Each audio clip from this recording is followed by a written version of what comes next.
So right after we set up this tank, guys, I dipped out for the weekend, and I was expecting to come back a couple days later and see this thing just totally tinged out, not being able to see back to the back stuff, right, from all the tannin leach, probably from the cork bark, but as you can see, it's looking pretty dang clear. I'm currently moving some plants around. We're getting the experiment tanks all set up today, so we're going to kind of go over that a little bit just for fun, and then we're going to take a look at some other stuff, but mostly just want to check out the tank here, see what you guys still think of it. Thanks for the support on the setup of this video. Went pretty well, and I'm glad you guys like it. We got a couple things up here that we'll show in a second for the experiment tanks, but I haven't put any pump or anything over here. We just have the tank this is the exact same way that it was before we left it. And if we zoom in here kind of in the back on the crypts, they are starting to send out some new leaves. You can see that like very middle of the plant. There's some new growths, but the old leaves haven't fully died off yet, and they're kind of taking their sweet time, but that's okay, no worries. We will have some plants coming in here pretty soon, and that will include some hair grass. I don't know if we're gonna have enough to do the front here, but we'll see what happens. Just figured I'd show you guys, the Java Fern is not the best plant at growing up out of the tank. Its immersed growth isn't really what it wants to do, even though I'm pretty sure it does that in the wild somehow.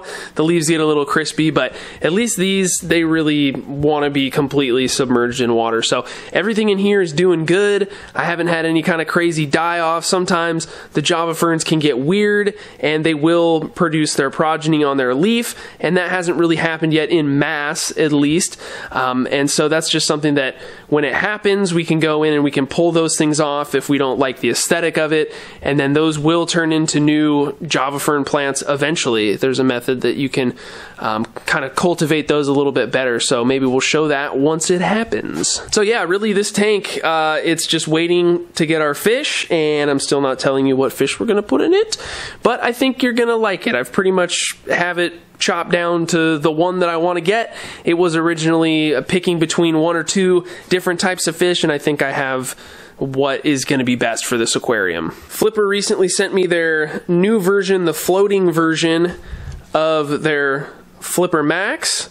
So instead of it going down, it just floats up, which is you gotta make sure you have it all the right way or else that'll happen.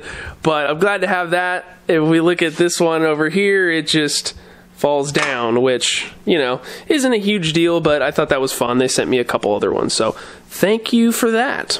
We have begun the process. So we got one water box, 3620, all set up here. I just did the stand yesterday, and everything is ready to go, except, well, not really. I mean, we have to deal with all three of these tanks, and so right now what I'm doing is I'm pulling fish out of these. I don't want to really keep them in bins, because to do all three of these tanks at the same time is going to take me probably at least a week, and so I want to just get all the fish out and not have to worry about them. I want to get them into different tanks. So what I'm doing in preparation for the experiment tank is I'm pulling the white rummy nose out of the tank that's over here, and I'm putting them back into here. I just thought that that was going to represent an aquarium better, because we were running a little low on the neon tetras. I want to have a decent fish load in here, and that way it just represents an aquarium like yours, you know? Real quick, guys, for those that are into the stickers and the magnets, we got some new plant designs, so we ended up getting this crypt right here, and then some pretty big duckweed, or maybe it's Sylvinia, who knows. But now we have a 5-pack of these. If you're interested in that, of course, check out the website, link in the description. And what I'm going to do is I'm going to put together a 5-pack of plants that comes with a 5-pack of fish, so that way you can save some money if you want to just get as many as you can.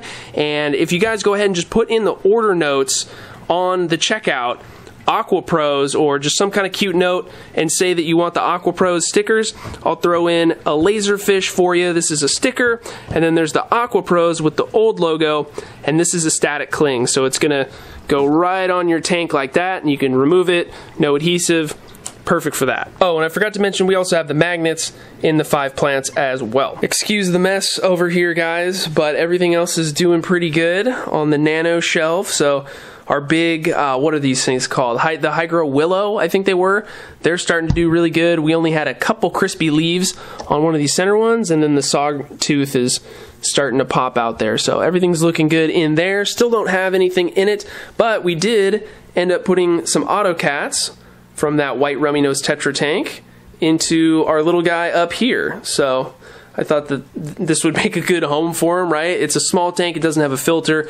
We tested it, made sure that there wasn't any nitrogen in the water. There wasn't, and they're gonna hang out in here. I still have a couple more to pull out, and we might even grab a couple Cory cats that are in that tank and put them in here as well. I'm putting some of the neon tetras in this tank. It's still looking a little musty, but it's all safe. It's all good for everybody.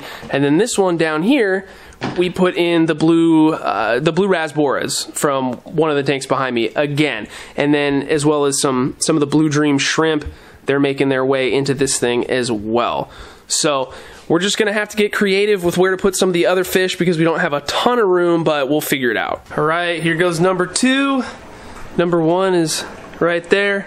Didn't film that because we were just doing it kind of spur of the moment. But come on, buddy, there you go.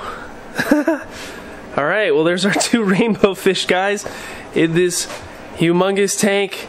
They're gonna just chill here for a while.